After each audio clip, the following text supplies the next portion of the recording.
Bonjour à tous. Cette petite vidéo pour vous faire le point de la situation ce matin à 11 heures. On a repris ce format vidéo parce que vous êtes nombreux à nous avoir dit que c'était assez pratique. Certains l'ont même diffusé à leurs compagnons. Donc ça permet d'avoir une info d'ensemble. Vous êtes nombreux à nous appeler depuis ce matin, depuis hier soir même. Bon, évidemment, hein, c'est le bazar. Nous sommes dans une situation inédite. Donc nous découvrons tout au fur et à mesure. On fait au mieux, évidemment. Apparemment, la plateforme internet de l'État pour déclarer le chômage partiel est saturée. Vous êtes nombreux à nous l'avoir dit depuis ce matin.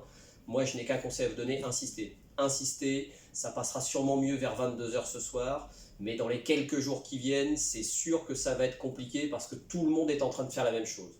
Tout le monde fait des déclarations de chômage partiel à titre préventif. Donc insistez pour faire la vôtre. Et encore une fois, comme je vous l'ai dit hier, demandez le maximum.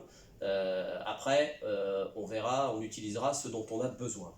Ce message juste pour attirer votre attention ce matin sur une autre urgence financière, celle-ci. Les entreprises, toutes les entreprises vont tourner au ralenti pendant quelques temps. Voire même, si un confinement général est décrété dans les prochaines heures, ne plus tourner du tout. Ça veut dire que très concrètement, vous n'aurez plus aucune rentrée d'argent, ou presque. Il est indispensable que chaque entreprise conserve au maximum son argent, conserve sa trésorerie, car, notamment pour l'activité partielle, l'entreprise fait l'avance des indemnités de chômage partiel versées aux salariés. L'État rembourse après, mais c'est bien l'entreprise qui fait l'avance. C'est pourquoi je vous suggère vivement, la fédération vous suggère vivement, de suspendre tous les prélèvements que vous êtes en mesure de suspendre dès aujourd'hui. Envoyez un mail à l'URSSAF, aux impôts, pour leur demander de ne rien prélever à la prochaine échéance. Vous devez quand même faire vos déclarations, mais demandez-leur de ne rien prélever.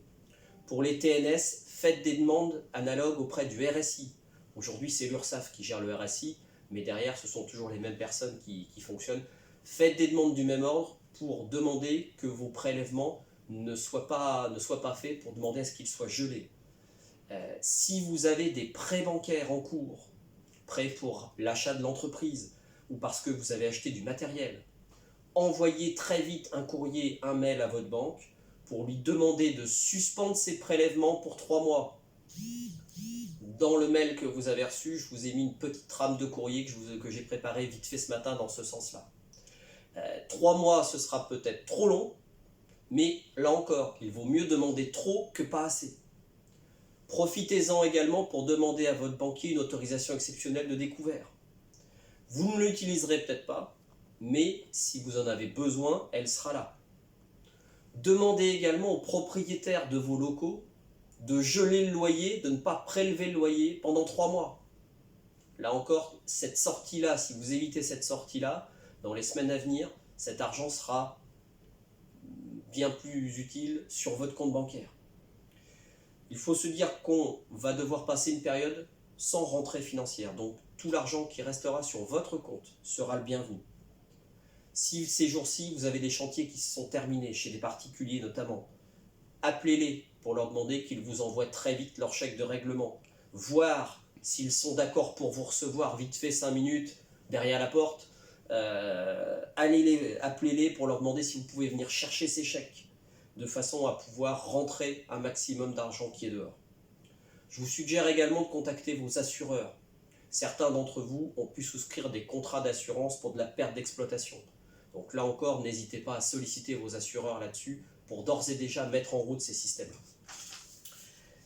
Je vous précise qu'une réunion est programmée ce midi à l'Élysée. Le président de la République reçoit tous ses ministres, sa garde rapprochée, son conseil de guerre. Donc de nouvelles mesures d'urgence vont certainement sortir de cette réunion et vont certainement être prises en début d'après-midi. Il y aura peut-être une mesure générale de confinement prise dans les tout prochains jours. Donc surveillez vos boîtes mail, surveillez la page Facebook de la Fédération, nous vous enverrons des infos en temps réel, au fil de l'eau, au fur et à mesure que nous en aurons nous-mêmes. N'hésitez pas à nous appeler, nous sommes là. Si demain matin nous ne sommes pas là au bureau, on sera là quand même, depuis chez nous, au téléphone, pour vous aider, pour vous aiguiller. Donc n'hésitez pas à nous contacter. Le point d'entrée, c'est le numéro de la fédération 02 43 24 39 85. A très bientôt et bon courage à tous.